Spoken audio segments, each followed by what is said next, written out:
सुप्रभात बच्चों, कैसे हैं आप। मैं सोनू जैन आपकी हिंदी की अध्यापिका विद्या बाल भवन स्कूल से आज आपको हिंदी का एक अध्याय पढ़ाऊंगी। मुझे पूरी उम्मीद है आप अपनी इन छुट्टियों को बहुत अच्छे से इन घर में रहकर एंजॉय कर रहे होंगे। आप अपने हाथ धोते हैं ना हर 20 मिनट के बाद, और ना ही आप घर से बाहर निकलेंगे, ना ही आप अपने बड़ों को घर से बाहर जाने देंगे। आप सबको मालूम है ये छुट्टियां मिली हैं आपको घर पे रहने के लिए, लेकिन साथ साथ आपको यह भी ध्यान देना होगा कि आप अब नई कक्षा में आ गए हैं।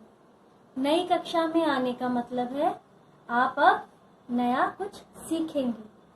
मैं सोनू जैन आपकी हिंदी की अध्यापिका आज आपकी व्याकरण पुस्तिका से भाग 1 पाठ 1 का आपको पढ़ाने के लिए आपके सामने हूँ। आपका पहला अध्याय है भाषा, लिपि एवं व्याकरण। आप सभी यह तो जानते हैं कि भाषा हमारे अस्तित्व में किस प्रकार से आई। आदि मानव ने कुछ संकेतों का प्रयोग किया, उन संकेतों से ध्वनि चिन्ह बने, ध्वनि चिन्हों से अक्षर बने, शब्द बने, फिर भाषा हमारे पास हमारे प्रयोग में आने लगी। अतः हम कह सकते हैं कि भाषा द्वारा हम अपने मन की बात दूसरों तक पहुंचाते हैं। समझ में आई आपको मेरी बात। भाषा द्वारा हम अपने मन के भावों को दूसरे तक पहुंचाते हैं। अब आप इस चित्र को देखिए। इस चित्र में यातायात नियमों का पालन करते हुए यातायात पुलिस इशारे से गाड़ियों को आने और जाने और रुकने का निर्देश दे रही है। इसे कहते हैं सांकेतिक भाषा। पर आप ध्यान दीजिए, हम हमेशा संकेतों का प्रयोग करके अपनी बात को एक दूसरे की तरफ नहीं पहुंचा सकते। इसीलिए भाषा की मुख्य रूप से 2 रूप दिए गए हैं। आप देखिए, मौखिक रूप और लिखित रूप। कौन कौन से रूप? मौखिक रूप और लिखित रूप। मौखिक भाषा ही भाषा का मूल रूप होता है, जिसे सीखने के लिए हमें बहुत ज्यादा प्रयास नहीं करना पड़ता। जब हम पैदा होते हैं, हमारे माता पिता, दादा दादी, भाई बहन जिस भाषा का प्रयोग करते हैं वह मौखिक होती है और हमें वह बहुत जल्दी समझ में आने लगती है। तो आपको भाषा का मौखिक रूप मालूम पड़ा। जो भाषा हम बोलकर और सुनकर समझ पाते हैं वह भाषा का मौखिक रूप होती है। अब आप देखिए लिखित रूप। भाषा का लिखित रूप। आप इस चित्र को देखिए। यहाँ पर सबसे पहले चित्र में आपके सामने एक बच्चा अपनी माँ से कह रहा है, माँ मैं खेलने जा रहा हूँ। माँ कहती है ठीक है, जल्दी आ जाना। तो ये आप बताइए कौन सा रूप हुआ ये भाषा का? यह हुआ भाषा का मौखिक रूप। अब मैं आपको बता रही हूँ भाषा के लिखित रूप के बारे में। यहाँ पर एक बेटी अपने पापा से क्या कह रही है? देखो पापा, मैंने कविता लिखी है। और पापा ने, तो आपने देखा यह है भाषा का लिखित रूप, जिसमें हम लिखकर और पढ़कर अपनी बातों को दूसरे तक पहुंचाते हैं।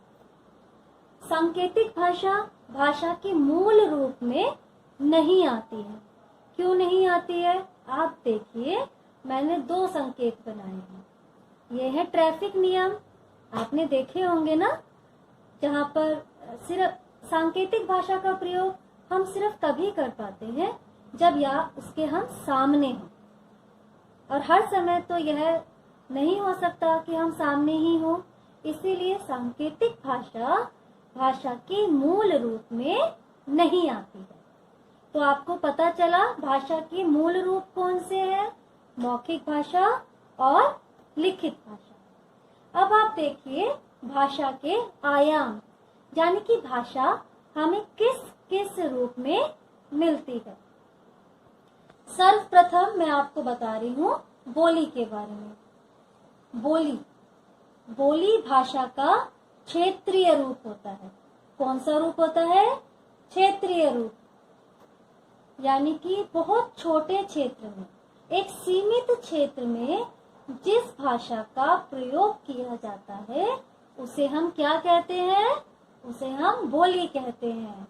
बोली छोटे क्षेत्र में प्रयोग की जाती है और बोली का जो साहित्य है वो लिखित नहीं मिलता है।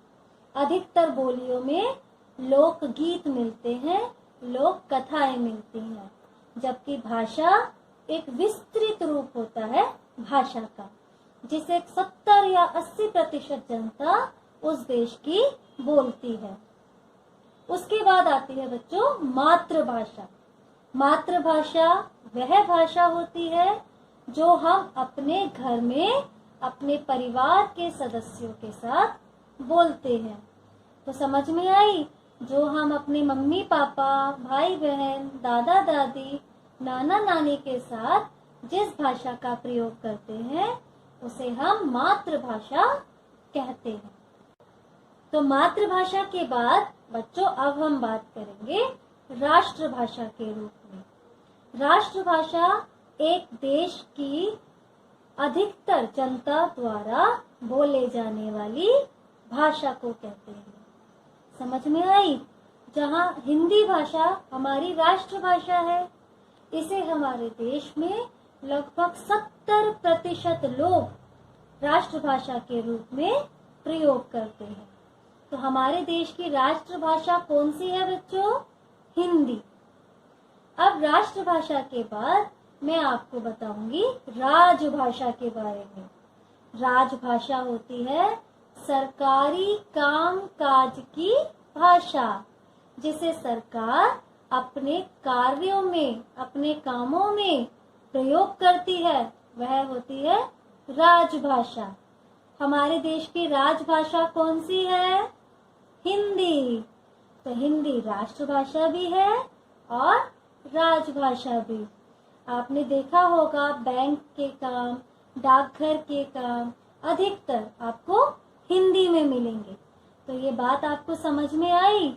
हमारे देश की राष्ट्रभाषा और राजभाषा दोनों ही हिंदी है। तो बच्चों आज के पाठ में आपने क्या क्या सीखा? आपने जाना कि भाषा का स्वरूप कैसे हमारे अस्तित्व में आया। बहुत लंबे अंतराल के बाद ध्वनि चिन्हों को भाषा का रूप मिला। फिर भाषा की परिभाषा आप मेरे साथ दोहराएंगे।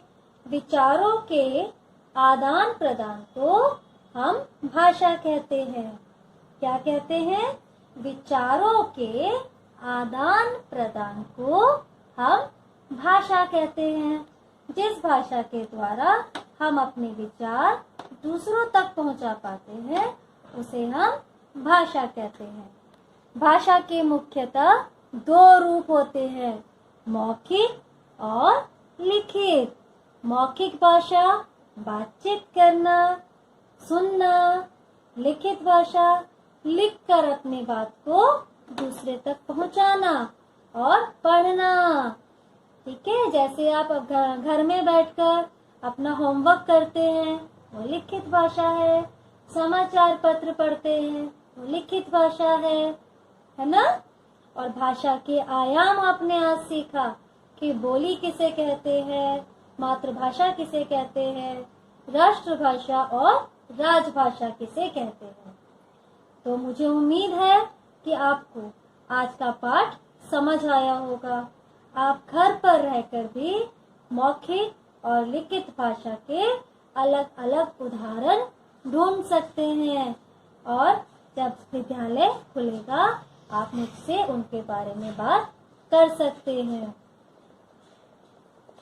धन्यवाद।